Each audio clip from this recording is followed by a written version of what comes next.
Hello, I'm Vanessa Maria Graber, and this is Free Press Live, brought to you by Free Press, a nonprofit, nonpartisan media reform advocacy organization. Free Press Live is your weekly source for updates and live discussion of what's happening in the world of communication rights. You can learn more about Free Press at freepress.net. Today, Free Press Research Director Derek Turner will join us to discuss his work publishing a 6-part investigation on the Federal Communication Commission's Rural Digital Opportunity Fund, which is a fund meant to bring internet access to rural areas. We'll talk about all that and more on this edition of Free Press Live. Stay tuned, don't go anywhere. We'll be right back with news headlines.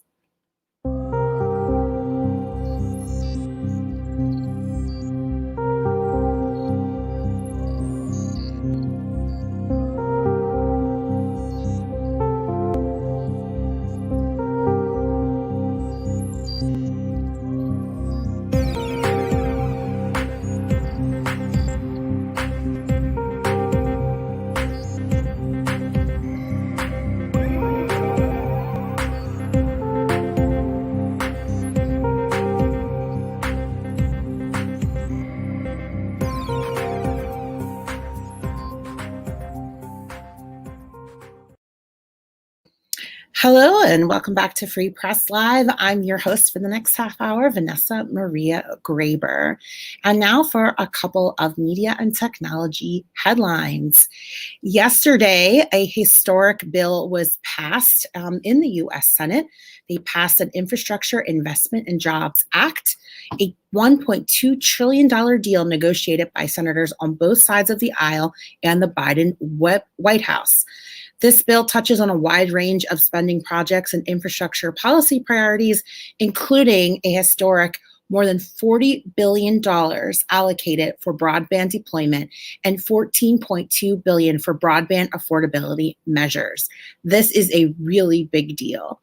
That affordability money would go to a renamed and slightly revamped Federal Communications Commission program launched this spring as the Emergency Broadband Benefit Program, which we, of course, did a Free Press Live episode. So you can look in our video archive if you'd like to see that episode. In the new legislation, it will be called the Affordable Connectivity Program. This program would provide households living near the poverty line or enrolled in other federal aid programs with up to $30 per month for the internet package of their choosing from participating providers. That maximum allowance would increase to $75 per month for people living on tribal lands and potentially in other remote and rural areas. The bill also sets aside billions for more digital inclusion efforts, tribal connectivity, and other network investments. And it calls on the FCC and other federal agencies to increase broadband pricing transparency and prevent discrimination in deployment based on race, ethnicity, or the income of residents in an internet service provider's territory. The package is expected to move in the House when that chamber returns to consider both this legislation and an expected budget reconciliation bill with additional spending on vital social programs. If you'd like to read more about this historic legislation, you can visit our website at freepress.net for more explainers and commentary around broadband access. Also in the news, Twitter has once again suspended Congresswoman Marjorie Taylor Greene's account for 1 week because she was spreading misinformation about COVID-19 vaccines. Twitter said that this was another violation of the platform's rules. Taylor Greene tweeted on Monday that the Food and Drug Administration should not approve the COVID vaccines. She also claimed the vaccines were failing and that they were ineffective at reducing the virus's spread. In response, Twitter labeled the tweet as misleading and prevented Greene from tweeting for 1 week. The tweet, a company spokesperson said, was labeled in line with our COVID-19 misleading information policy. The account will be in read-in only mode for the next week due to repeated violations of Twitter rules. Tuesday's suspension marks at least the third and toughest penalty Twitter has imposed on Greene for sharing misinformation. If you'd like to learn more about Free Press's campaigns around combating mis and disinformation, I Again, visit our website and learn more about our involvement in the Stop Hate for Profit campaigns and change the terms. All right, today we are bringing on our colleague and staffer, Derek Turner. He is Free Press's Director of Research Policy, and he is going to be talking about his investigation on the FCC's Rural Digital Opportunity Fund, also called RDOF. The FCC aims to allocate $9.2 billion to 180 broadband providers to bring internet access to 5.2 million underserved homes and businesses in rural areas across the United States. However, RDOF came under heavy scrutiny after Free Press published a 6-part investigation, which exposed several questionable applicants that sought to bring connectivity to places like unoccupied parking lots, storage tanks, and traffic islands, as well as areas that other providers had already served. In response, the FCC has sent letters to 197 winning bidders from 2020, giving each the opportunity to withdraw its funding requests should the money be applied to building out broadband places to already served where significant questions of waste had been raised. So today we are going to be talking to Free Press Research Director Derek Turner, who led the RDOF investigation, and we're asking the questions. Did former FCC Chairman Pai get it right the way he claimed? Is this $9.2 billion in ratepayer dollars being allocated in the most efficient way possible? Is this funding solely helping to bring broadband to people living in unconnected or rural areas? All right, now I'd like to introduce my colleague, Derek Turner. Thank you so much for joining us on today's edition of Free Press Live. Well, thanks for having me. Really excited to be here.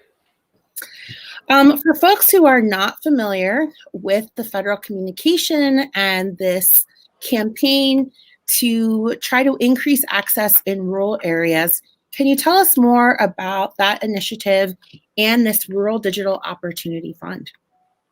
Absolutely. So, for the benefit of the viewers here who aren't deep in the alphabet soup of acronyms that surround telecom policy, I'll try to take a brief step back and condense about 100 years of history here into a minute or two, so we're all operating from the same understanding. But, if you think about it, everywhere you go, no matter where it is, there's a phone. Always has been. I'm not sure how old you are, but I've been around long enough to remember when there were rotary dial phones and they were attached to the walls and there was no such thing as cordless. But no matter where you were, how rural it was, there was always a phone. And it's not because of a project like rural electrification. It's because of policies that were set in place literally over 100 years ago. And it's because we had a regulated telephone company that was the entire telephone company for the entire nation, the old Ma Bell AT&T monopoly. And the way that they ensured that everywhere would have a phone, but not only just have the phone, but it would be about the same price no matter where you were. If you were in a really remote area, it's not going to cost you any more than it would if you were in downtown Philly.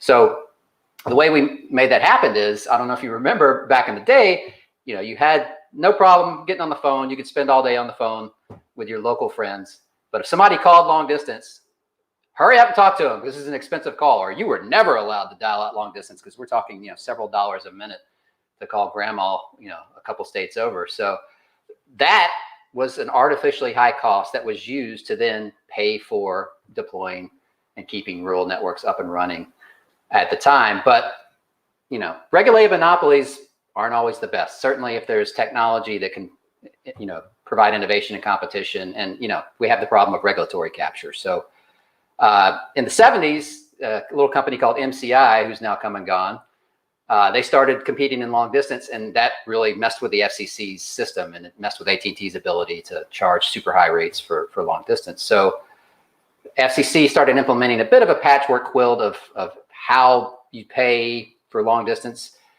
Anyway, that all basically fell apart on its own weight as technology marched on. So in the infamous 1996 Telecom Act, Congress basically said, all right, we're going to make this so-called implicit subsidy explicit. And so they created formally the Universal Service Fund, which at the time was about $4 to $5 billion, about $5 to $6 billion today in today's inflation-adjusted dollars. It's grown over time to be about $8 billion. It's been basically flat for the past 10 years, but that program is used to largely, about 2/3 of it goes to rural networks. The rest goes to providing internet access in schools and libraries, and unfortunately, a shrinking constantly shrinking amount of it goes towards low-income subsidies. So FCC did that in 1996, but look, the internet was in its infancy then, at least commercially, and so by the early aughts, it was pretty clear that even that wasn't going to work the way we wanted it to. And so at the start of the Obama administration, the FCC started taking some action to basically try to fix the lack of rural broadband. We had rural telephone, but we didn't have rural broadband. And the main reason for that, this is a little complicated, but the main reason for that is the big companies like AT&T and Verizon just wasn't worth it to them. Subsidies weren't enough, and it just wasn't worth it to them. They'd rather be wireless carriers. They don't want to be deploying broadband in rural areas. So the FCC's solution to that is to say, hey, every provider in the country, come in and tell us how much money you would need in order to serve this particular rural area. This is what's called a reverse auction.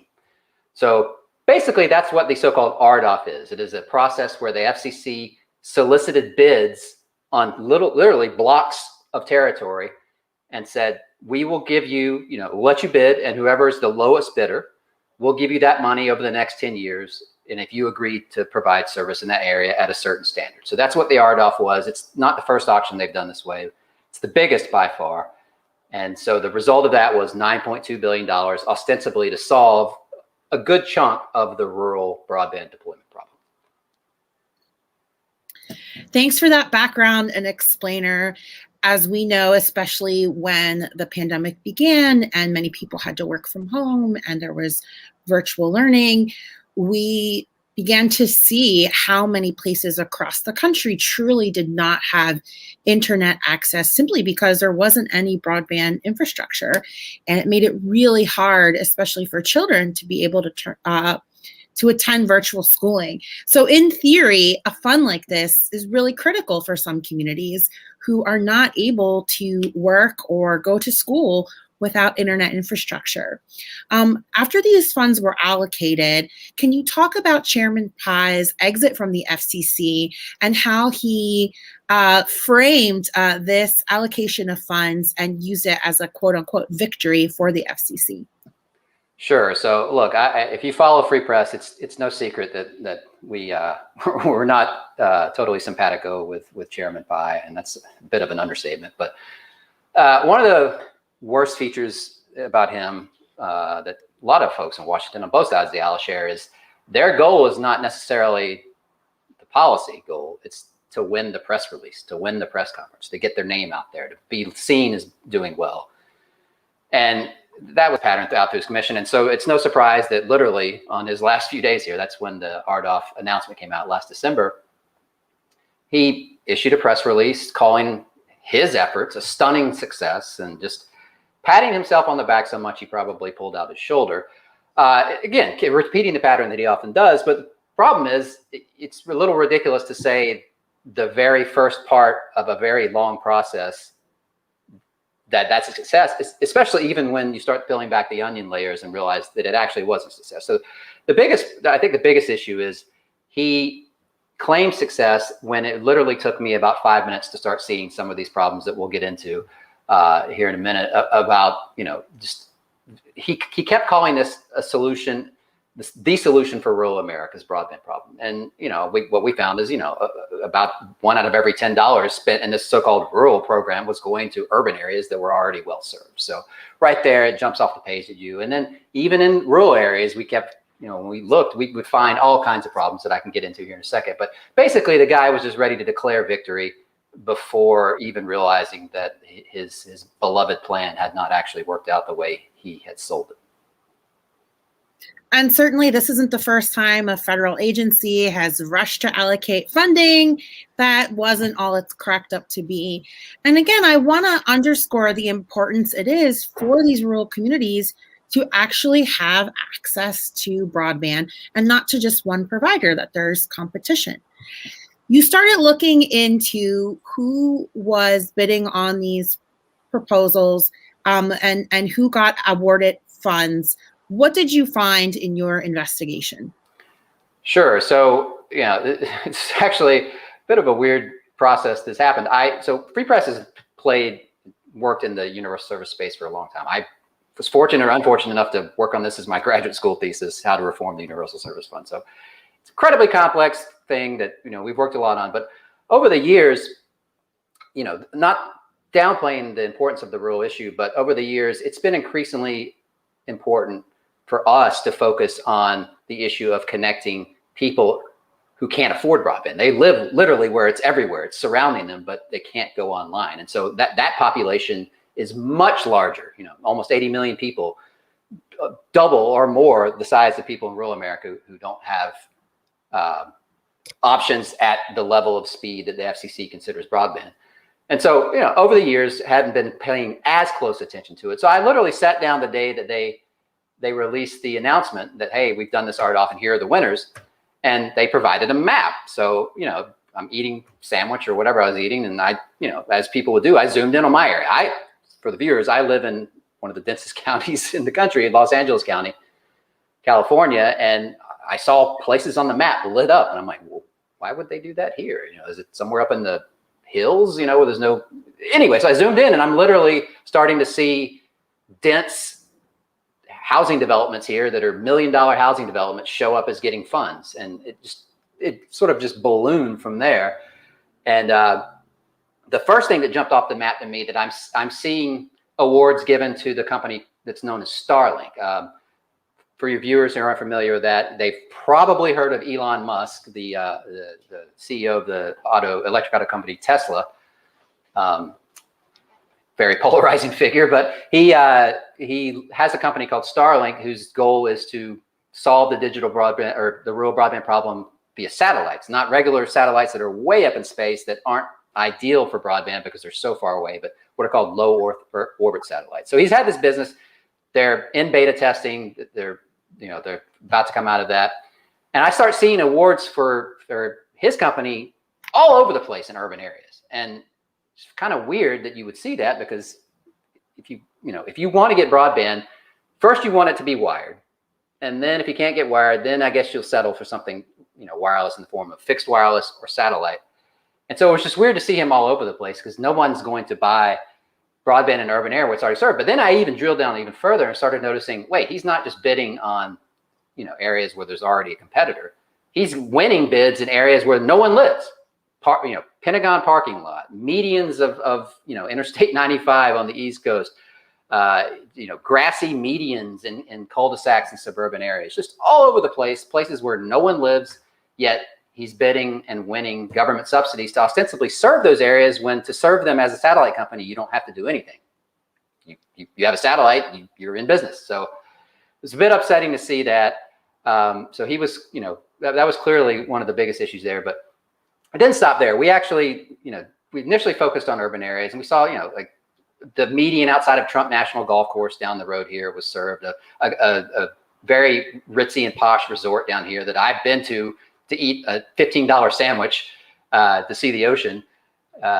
That was getting subsidies. And I know they have internet there because I've been there and used their Wi-Fi. So it just ridiculous. Yeah, you shared the maps with me. I'm in Philadelphia because I said, well, maybe that's just. It became a fun game for people, right? You could just click on the map and start finding. It was shooting fish in the barrel to find ridiculous things. On the Delaware River that nobody lived. There was not, and then also on Drexel University's campus. And for those who don't know, Drexel University has their own internet service. Why would students on Drexel need link? So just totally stunning stuff like that. But I didn't want to give them the benefit of the, okay, clearly they messed up and funded a bunch of urban areas. I didn't want to give them the credit on getting it right in rural areas though. So we started digging in more into that, and we're finding areas that are rural and ostensibly would need this money. But then we would find areas where, oh wait, there is actually already a provider there and they just didn't report. Or there was a provider there who's a smaller provider who reported, but then failed to report that they offered service again when the FCC finalized its list of eligible areas. Then they pop back up later. So just stuff like that. But one of the biggest ones we found that hit kind of close to home was our CEO, Kimberly Longy. She, in her spare time, lives in, well, full time, she lives in a very rural area of Massachusetts. But in her spare time, they had tried to get Charter, they had tried to get Verizon to do something to bring broadband to their rural town, and we're just told, go away, no, it's never going to happen. And so they organized, taxed themselves, and started building a municipal network. They followed the letter of the law, reported where the service was. They didn't report where it was coming because it wasn't there yet. That's the rules. But yet the FCC went ahead and made those areas where they were coming but not yet there eligible for subsidies. And so the big giant internet company Charter came in and bid and won those areas. And so if you know anything about rural, broadband, it's the reason we need these subsidies in the first place is because it's too expensive for even one network to operate. So then when you come in and subsidize a second network on top of a network that's not subsidized, that was funded and built by the local people, that's a big problem. So we saw issues like that all over the place. And so we wrote all this up in the 6-part series. We go into detail there. Try to be a little bit humorous and funny at times, but this is a pretty serious issue because we're talking about serious money that's being wasted that could be being spent on actually solving the digital divide. After your investigation and there was media coverage around that, how did the FCC respond to being exposed? Now we have a change in administration, a new FCC commissioner, Commissioner Rosenworcel. What was their response after you had shined the light showing that ultimately rural areas weren't being served? Yeah, so like I said earlier, so I guess Pi's last day was whenever the inauguration happened, late January. And so between our first post and that, we made a little bit of news. And so Pi was asked about this, and he just, of course, dismissed it out of hand. And it made us a boogeyman, essentially, by saying, oh, they're biased. Anyway, so he had one foot out the door at the time, so I didn't really expect much from him. So as soon as we got an acting chair, Rosenworcel, we scheduled some meetings and talked to some offices there and talked to the Hill and congressional offices. And so basically we're not getting too into the weeds of the politics here. Once an auction like this is conducted, the FCC has sort of put itself out there legally, obligating and certainly when it's announced winners, they're obligated to provide these funds, but their out they have to approve every application in what's called a long form process. So you can't just come to the FCC and participate in the auction to bid. You have to at least show you're qualified to bid. So that's called the short form process. The long form, once you win the bid, win the subsidy, then you have to prove, hey, I can actually do this. I have both the finances to do it and I have the technical chops to do it. And we're not going to go out of business tomorrow. And so that long form process is what's happening right now. It's ongoing. So the FCC, there's not a whole lot they can do since they've already committed themselves to it. But what they can do is say, hey, we're going to look at your long form with a fine tooth comb. And so as a part of that, they sent out these letters you mentioned at the top of the show to all the winners and basically said, hey, normally if you were to pull out and walk away from your obligations, you'd pay a penalty. Now, it's a terribly low penalty that actually encourages people to speculate and bid on areas they fully never intend to serve because they can walk away later if they can't do it. But anyway, the FCC is giving these companies the opportunity to say, hey, oops, we let the robots do the bidding for us. There's tens of millions of what are called census block groups. Those are the geographies bid on. There's too many of those. We let the robots do the bidding. We didn't understand this. They could blame the FCC's maps, whatever.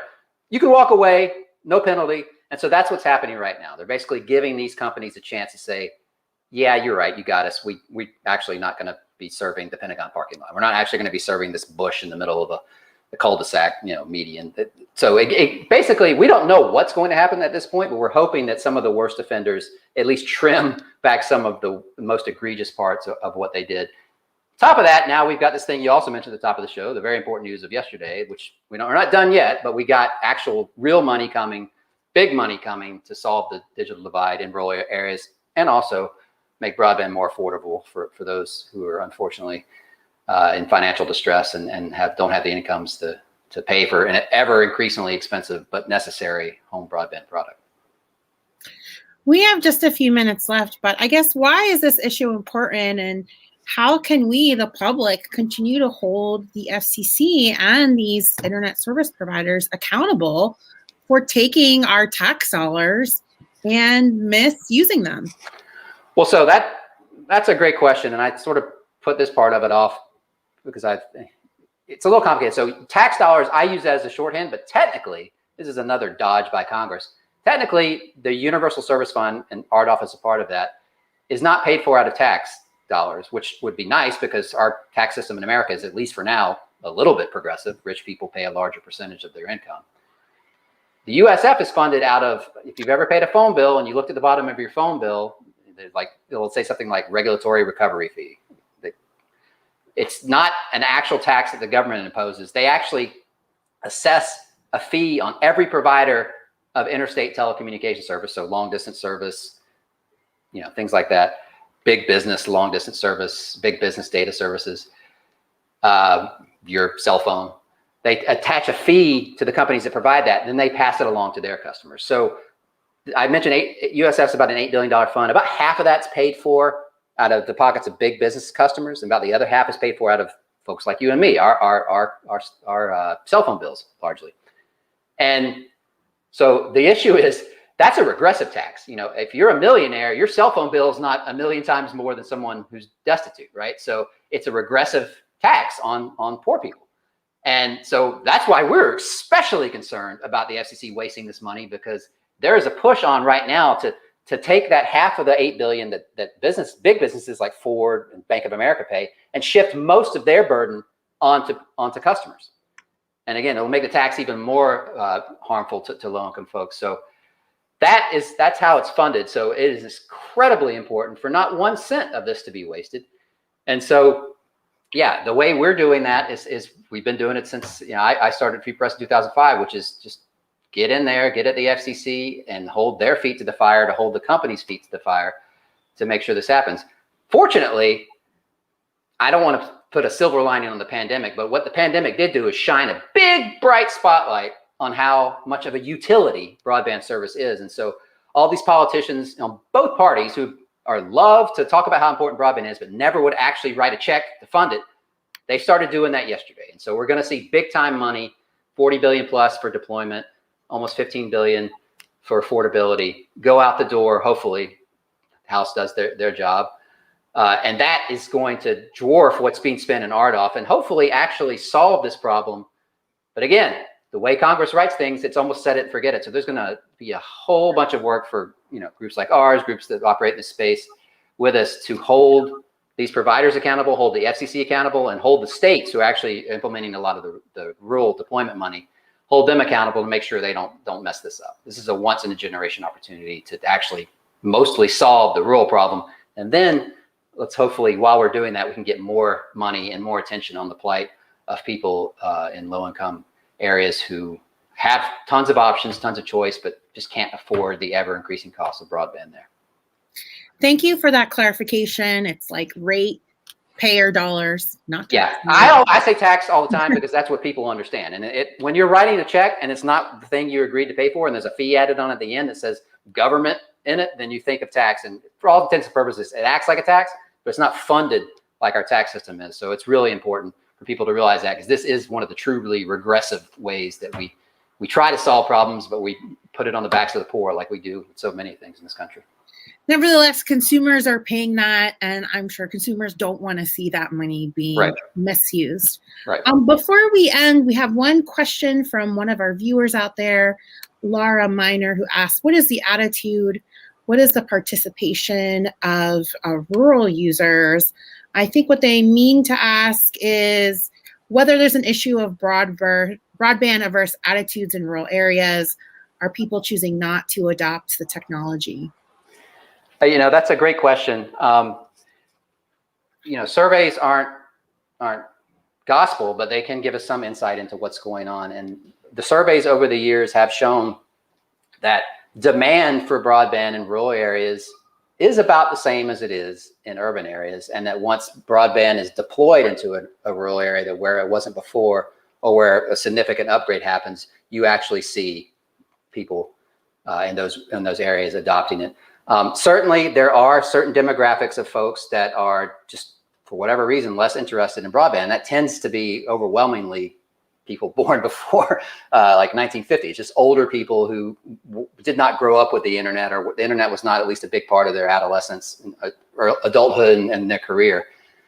But that's changing. My elderly relatives are on their smartphones, and we've seen how much old people love Facebook.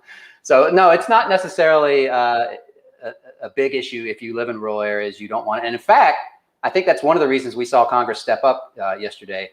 Is this is a way to revitalize lots of rural areas that used to be industrial hubs that are losing the brain drain. They're losing their younger populations who are moving to the cities to find jobs. Because it's in an infrastructure bill, because broadband literally is infrastructure. And if we start putting it back in some of these areas that lack it and make it robust, there's a hope that you'll actually keep some of that talent and actually attract talent back to those areas.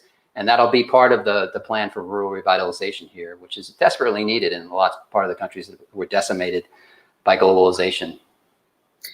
Well, thank you so much for that overview and for your investigation. Again, it's really important we look at all of these funds and how they're allocated and making sure that public institutions like the FCC are being held accountable. We did a Free Press Live episode last month with our colleagues Dana Floberg and Heather Franklin. They went over many of the measures that were being proposed in the infrastructure bill regarding broadband. You can watch that episode on our YouTube page or on our Facebook page at Free Press. Thank you so much, Derek. Yeah, thanks for having me. And if you want to read Derek's 6-part investigation, that is on our website at freepress.net. It is also linked in the comments below. And don't forget to subscribe to Free Press or to follow us on Twitter and Facebook if you want to continue to get more updates and information around issues like broadband, media, and technology. Thank you for tuning in today to Free Press Live, your source for news and updates from the world of communication rights. Free Press Live airs every Wednesday at 2:30 p.m. via Facebook and YouTube. Learn more about our work and how you can take action at freepress.net. And remember, Free Press doesn't take any funding from government or corporations.